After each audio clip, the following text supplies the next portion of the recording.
Hi, very good morning. I'm Dr. Janak Patel, MD, General Physician. All my video lectures are mainly for educative purpose. They will be very useful to you in your fourth year oral exam, theory exam, as well as when you start internship and when you start your private practice. Some of the lectures may be useful for even a first year, second year and third year students. So if you feel they are useful, you can go through, and if you like the videos, then you can press like button, subscribe, and you can share with your friends to whom it may be helpful. Today I am going to discuss regarding one of the part of abdominal examination, that is auscultation. We know very well auscultation as far as abdominal examination is concerned. It has to be immediately after inspection is over. It should not be done after palpation and percussion. So it should be done before palpation or percussion. Now, as a base, we know that auscultation will be done direct or indirect. By and large, always we do indirect method, that is by using a stethoscope. And again, when you are using a stethoscope, you always use the diaphragm part of it, and you firmly fix to the abdominal wall. See that there is no movement, because if there is a movement of the diaphragm part over the abdominal wall, it will produce a sound which can be mistaken as rub or even other sounds. So see that there is no friction between abdominal wall and diaphragm part of stethoscope. So there is one called as a direct auscultation, second is called as an indirect auscultation. And we have already mentioned that auscultation should be performed before percussion or before doing palpation. This is one of the technique, but now this technique has gone because of availability of a good quality stethoscope. So always we use a indirect technique, and we always use a diaphragm part to auscultate abdomen. While doing auscultation, listen to the sound produced by the body, that is abdominal organs, particularly small intestine. Sometimes you can hear the heart sounds also, but it is extremely difficult to hear the heart sounds over abdominal wall. Blood vessels can produce a sound which we call as, if it is on the artery, we usually use the word bruit, and if it is on the dilated veins, because of the increased blood flow in that dilated part of the vein, we call as a venous hum. Routinely in the lower part of abdomen, as it is close to the lung, when you put over the right hypochondrium or a left hypochondrium, you can auscultate what we call as breath sounds. Over the abdomen, we try to auscultate for intestinal sounds in a pregnant female, placental sounds, fetal heart sounds. We know very well the instrument what is being utilized for auscultation is stethoscope, and for a high pitch sound usually we use a diaphragm, and bell is utilized for low pitch sound. By and large, the bell part is very rarely utilized. Now, technique of auscultating over the abdomen.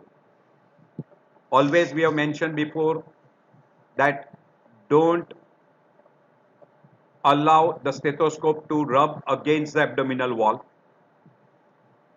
Avoid doing a movements of a diaphragm part over the abdominal wall, because that can produce a sound.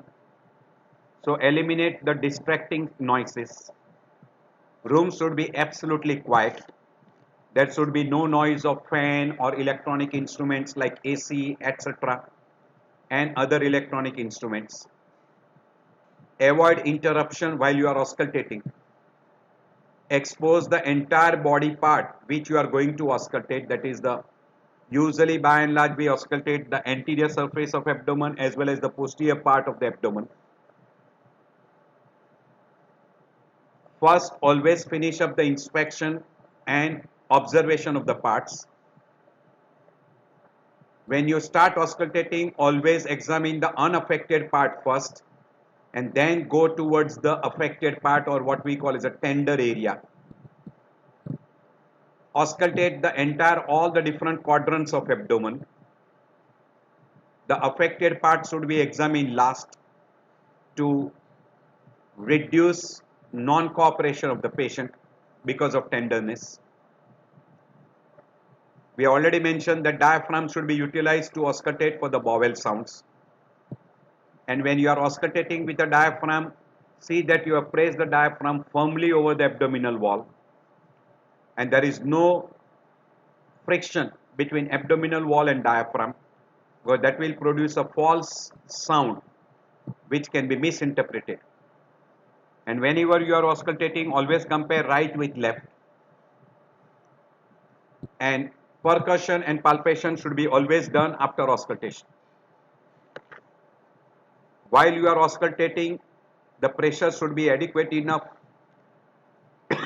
so that the skin is depressed at least by 1 centimeter. Over that particular spot, listen for minimum 15 to 20 seconds. Sometime you might have to keep the stethoscope for 30 to 60 seconds. Do not apply a very high pressure when using a bale part. Do not try to listen through the clothes which are on abdomen. So always auscultate on a bare abdomen. And even when there is a hairy abdomen, see that the movement of this abdominal wall does not produce an additional sound. All these precautions should be taken. Auscultation should be done on all the 4 quadrants. Keep the stethoscope in the one area for minimum 15 to 30 seconds. Sometime you might require even for 60 seconds.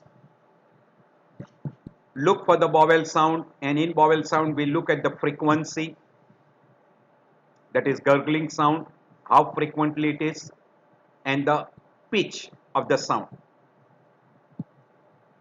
As far as the vascular sound is concerned, we auscultate in the midline from xiphisternum up to umbilicus, that is the area of abdominal aorta.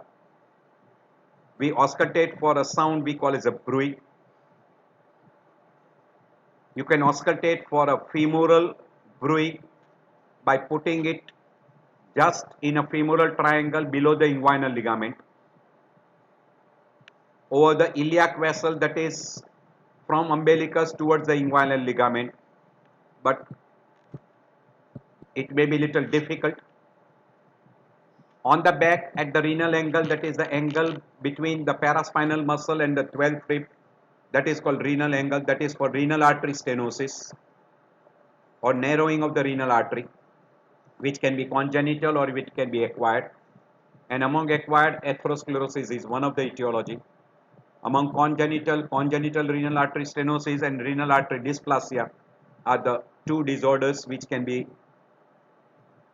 conditions which can produce a bruit over the renal angle.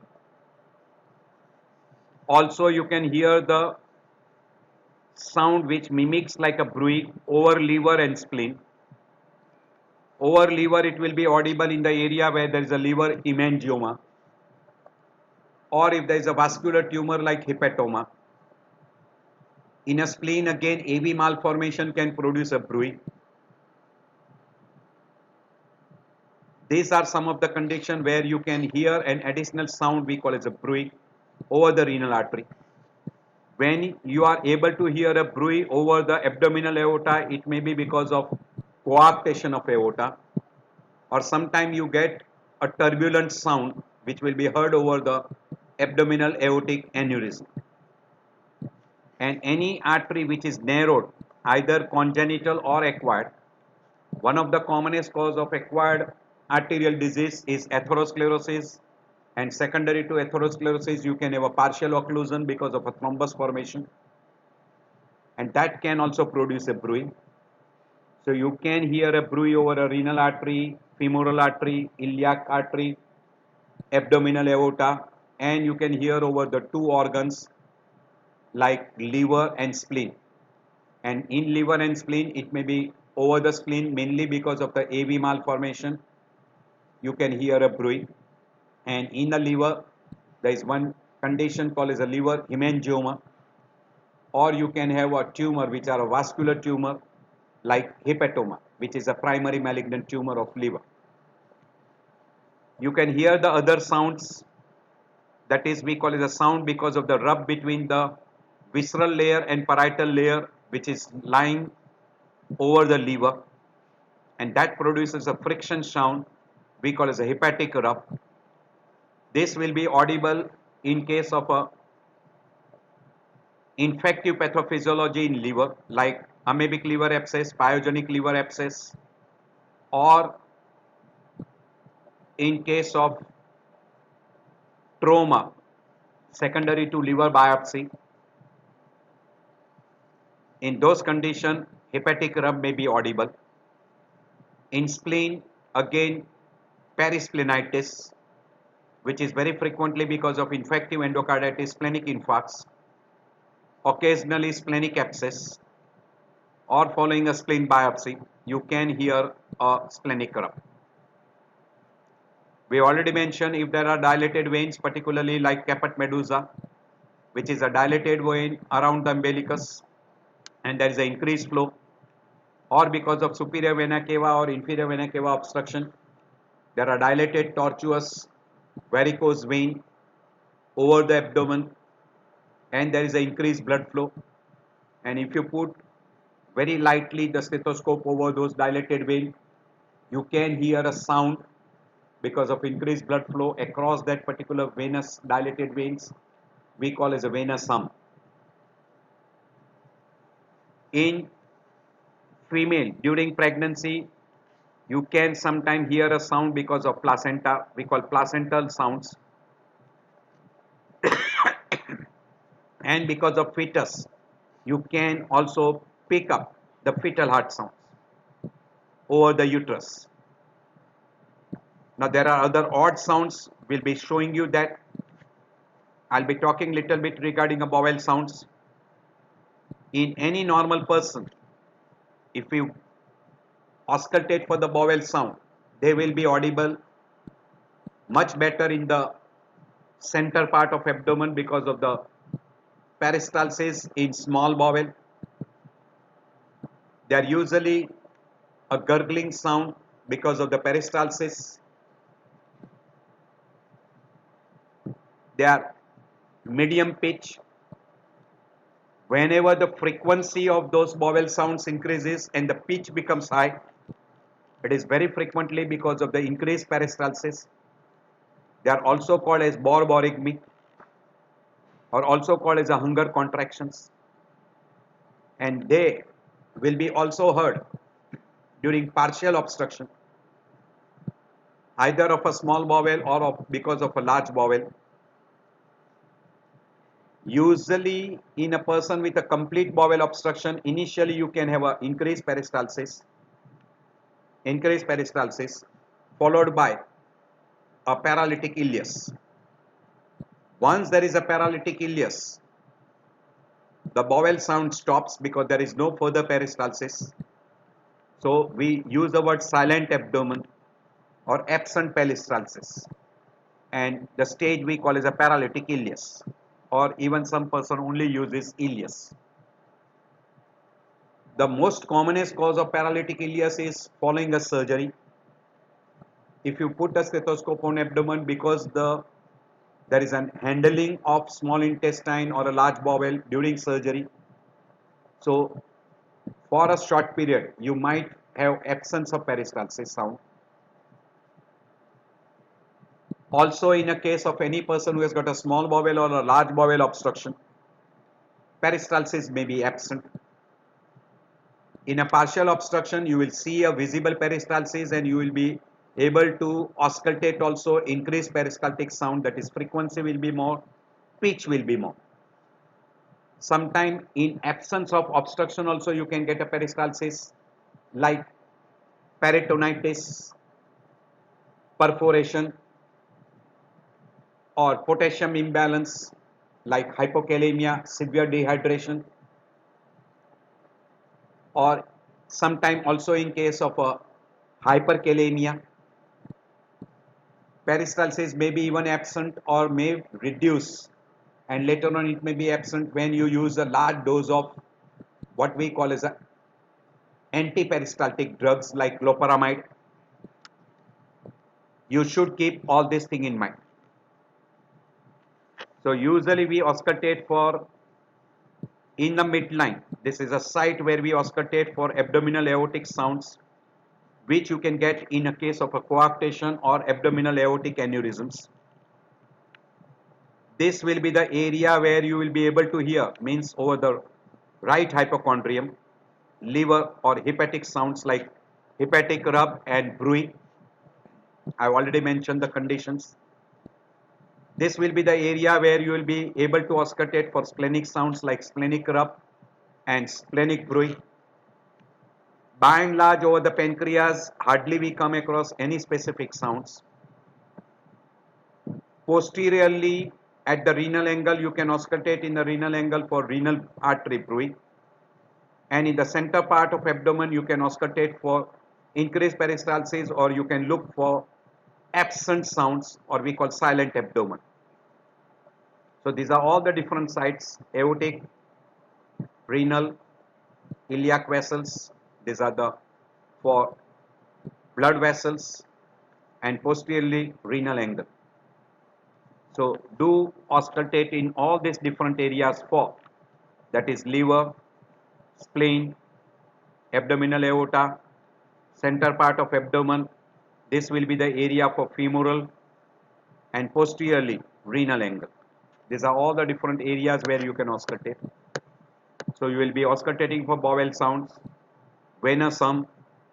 For venosum, you will have to auscultate around the umbilicus in case of a caput medusa, and vertically if there are the dilated veins, which will be very frequently because of superior vena cava or inferior vena cava obstruction, you will be able to hear a sound over the dilated veins, we will call venosum. Over the liver and spleen, you can auscultate for frictional drum, and we have already mentioned on an abdominal aorta or iliacs or femoral for bruit, and posteriorly at the renal angle. These are all the different sounds you will be looking for. So whenever you auscultate for the peristaltic sound, auscultate for a good period. Particularly when you are suspecting a paralytic ileus, auscultate for a longer period till you are satisfied. So if peristaltic sounds are totally absent, then maintain that particular position and auscultate for a longer period till you are convinced. Still, in case of a doubt, now you can tap over the abdomen with your other palm and auscultate. That is what we call stimulation for peristalsis. Or you can ask the person to swallow sputum, or you ask a little gulp of water and then auscultate. Or you can spray ether over the abdominal wall, which is also one of the good stimulant, and then you can auscultate. Sometimes you may be able to hear a little sounds. This suggests definitely the peristaltic sounds are reduced. So stimulation can be done by direct percussion, flicking over the abdomen, or by using some of the material like ether, or asking a person to swallow sputum, or asking a person to have a little gulp of water and auscultate. As far as the bruit is concerned, bruit are usually little louder sound, and they will be heard mainly in the center part over the abdominal aorta. and they will be more frequently during a systole rather than during a diastole. Now, if there is an increased peristalsis, we call as a borborygmy. Auscultate in each area for 15 to 20 seconds in all the 4 different quadrants and spend a good time for auscultation. It is not for 2 to 5 seconds, it should be minimum for 15 to 30 seconds, or even you can take 1 to 2 minutes for that auscultation. Now, if there is an increased frequency, the word used is rushish, and if there is a decline in the quantity and there is an increased pitch, it is called tinkles. Very frequently, I have already mentioned that after surgical intervention, you can have a condition where there are no sounds, we call it the ileus. Or also in a case we have mentioned lot number of conditions, that is electrolyte imbalance, dehydration, particularly in case of hypokalemia, hyperkalemia, drugs like loperamide, antiperistaltic drugs, or also in case of an obstruction, it will be initially it will be fast and later on person will go into paralytic ileus, perforation, peritonitis, etc. Auscultation is not helpful in otherwise a normal examination, but a good auscultation may give you a good idea, and mainly auscultate for the vowel sounds, vascular sounds, and for rub. These are the most important things which you should be looking for. Usually you get an increased frequency and high pitch sound. We already mentioned hunger contraction, diarrhea, early obstruction, partial or complete obstruction. And when you get diminished sound or absent sound, very frequently we use the word ileus or paralytic ileus. And I have mentioned almost good number of conditions which can be asked to you in your oral. So borborygmy is an increased peristalsis where you get frequency almost more than 10 per minute, while it is totally absent, very frequently peritonitis, hyperkalemia, hypokalemia, complete obstruction, post-surgery, post-anesthesia, severe dehydration, and use of antiperistaltic drugs. By and large, over abdominal aorta, you will get a bruit which will be heard louder, and it will be during systole. I already mentioned very frequently it will be because of aneurysm or atherosclerotic plaque with thrombus or without thrombus. In a case of renal artery, congenital renal artery stenosis or acquired like atherosclerosis. While in a person with a dilated veins over the abdomen, over caput medusa, you will be able to get a venous hum sounds, which may be during systole as well as diastole. And I've already mentioned that even a vascular tumor of like hepatoma, over that also you can hear a sound. Some people describe that as a bruit rather than a hum. Also, if there is an hemangioma also, you can get those typical sounds. So bruit is a sound which is because of a turbulence of a blood flow in an artery. The most common cause is atherosclerosis, coarctation, and aneurysm. I already mentioned renal artery posteriorly. It will be better heard posteriorly rather than anteriorly at the renal angle. And iliacs will be between umbilicus towards the inguinal ligament. It will be from umbilicus towards the inguinal ligament. That is the direction of the iliac arteries. And then it becomes below the inguinal ligament, it becomes a femoral artery. So these are the different areas where you hear a bruit. Close to the umbilicus, it will be because of abdominal aorta aneurysm or coarctation or narrowing secondary due to atherosclerosis or a thrombus. In iliac fossa, over iliac arteries, below the inguinal ligament, femoral artery. In epigastrium, superior mesenteric artery or the celiac arteries. By and large, anteriorly it is absolutely difficult in case of a renal artery stenosis. But at the renal angle, if you get a bruit, it is definitely in favor of a renal artery stenosis. Over the liver, in case of hepatoma, and we call hepatic hemangiomas. And over the spleen, a big spleen we call as portal hypertension. Also in case of a AV malformation in a spleen can produce a vascular sounds.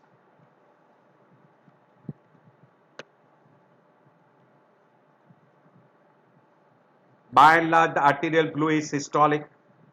We already mentioned. They will be base third on the abdominal aorta, renal artery stenosis, and over hemangiomas. While venous sum is wind at a seashore, it is a soft sound. They are both phases, systolic as well as diastolic. Base third over the dilated veins, and they are given a name, cannabis signs. Sometime it can be asked to you in your oral.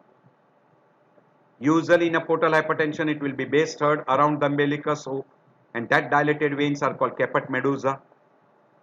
So you can hear a very nice venous sum in case of portal hypertension because of dilated collaterals. We call portocaval shunts, which is around the umbilicus. That is given a name, caput medusa. And also you will be able to hear if you have got a dilated veins because of superior vena cava or inferior vena cava obstruction, and that can also give rise to sounds over the dilated veins. Rub we have already mentioned, hepatic rub because of amoebic liver abscess, pyogenic liver abscess after liver biopsy, or drainage of abscess, and if there is a perihepatitis. Bruit will be because of hemangioma or hepatoma. In splenic rub, infective endocarditis, abscess, or after biopsy. And a bruit will be because of hemangioma or AV malformation. And in kidney, we already mentioned congenital renal artery stenosis or acquired renal artery stenosis secondary due to atherosclerosis. Very rarely you can hear a bruit over the gallbladder, which is inflamed because of cholecystitis, may produce a bruit. And if there is a generalized peritonitis, and if there is a perihepatitis or perisplenitis, you can also get a bruit secondary due to peritonitis. This is the site where you will be able to hear the venous sum. So it is a soft humming sound, very classically heard over the dilated veins in case of a portal hypertension. And those dilated veins are close to umbilicus. Friction rub I have already mentioned after liver biopsy, Budd-Chiari syndrome, perihepatitis, liver abscess, hepatoma localized very close to the surface in all those conditions. Post biopsy also, because of inflammation at the site of entry, you can get a friction rub. And in spleen, splenic infarct because of infective endocarditis or traumatic injury secondary to biopsy, in that also you can hear the rub, friction rub. And rub will be to and fro sounds, sometime in case of a secondary metastasis and primary malignancy also. Occasionally over the acute cholecystitis also you can get a rub. So almost we have covered up majority of the things.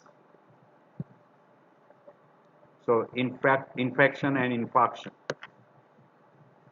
Now there is one important thing which we sometimes utilize, auscultation to find out the lower border of the liver. That is called as a scratch method. So you have to place the diaphragm over the area of liver and you scratch parallel to the costal margin in the mid-clavicular line, and when the liver is encountered, the scratching sound will be heard in the stethoscope with increased intensity. That suggests the lower border of the liver. Same thing can be repeated all along the costal margin.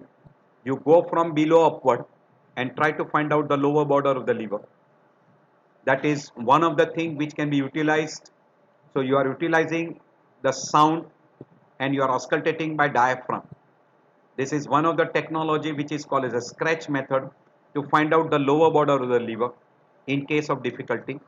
So it is one of the technology which is very frequently being utilized if the liver border is very soft. There is also one another condition we call as to detect the ascites, that is Pudal's sign, where you detect a small amount of ascites as small as 120 ml, which cannot be detected very clearly by shifting dullness,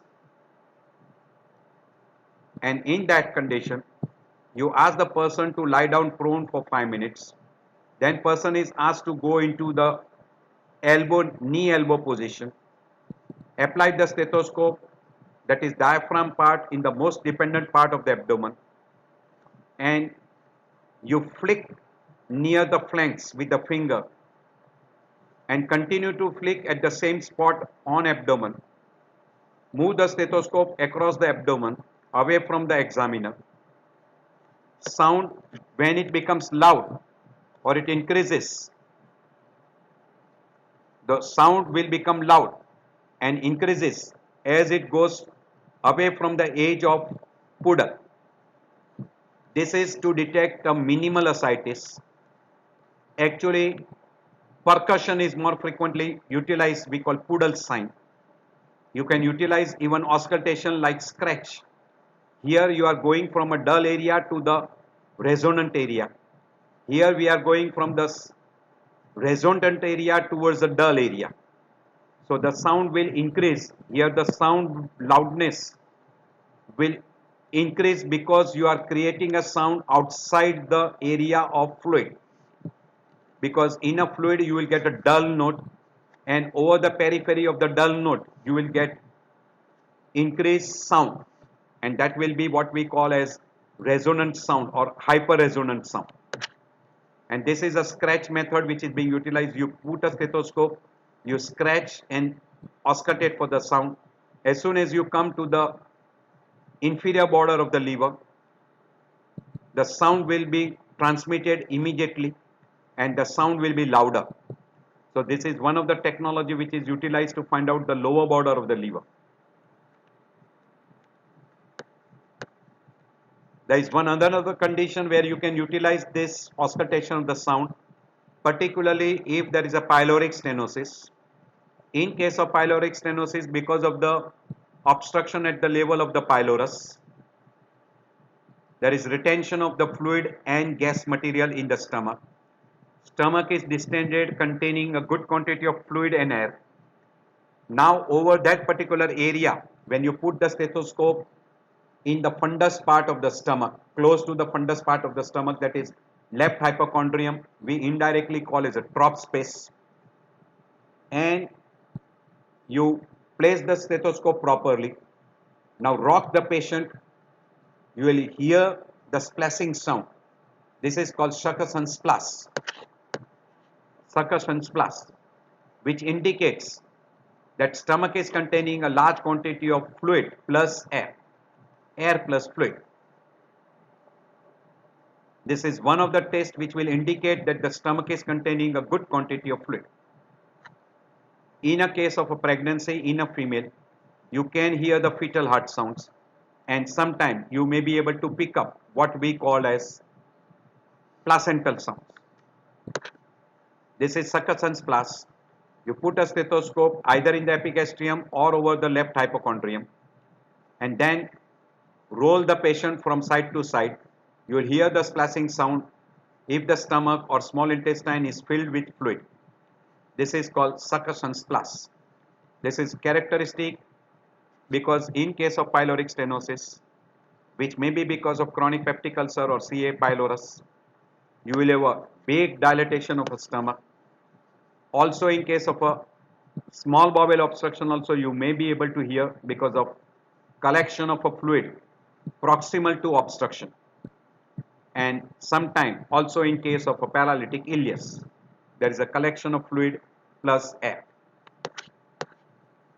We already mentioned over the uterus during pregnancy, fetal heart sound and placental sound. We already mentioned the venous hum will be also heard over the dilated varicose vein because of superior vena cava or inferior vena cava obstruction. Aortic bruit will be heard in the midline in case of a coarctation in a descending aorta or because of descending aorta aneurysm, or we call as abdominal aortic aneurysm, or there is what we call as severe atherosclerosis involving the abdominal aorta and there is a secondary thrombosis or there is a thromboembolism. In case of ascites, you can also demonstrate splashing sound, which is usually done in a percussion. It is a combination of percussion and auscultation, where you have got a free fluid in a peritoneal cavity.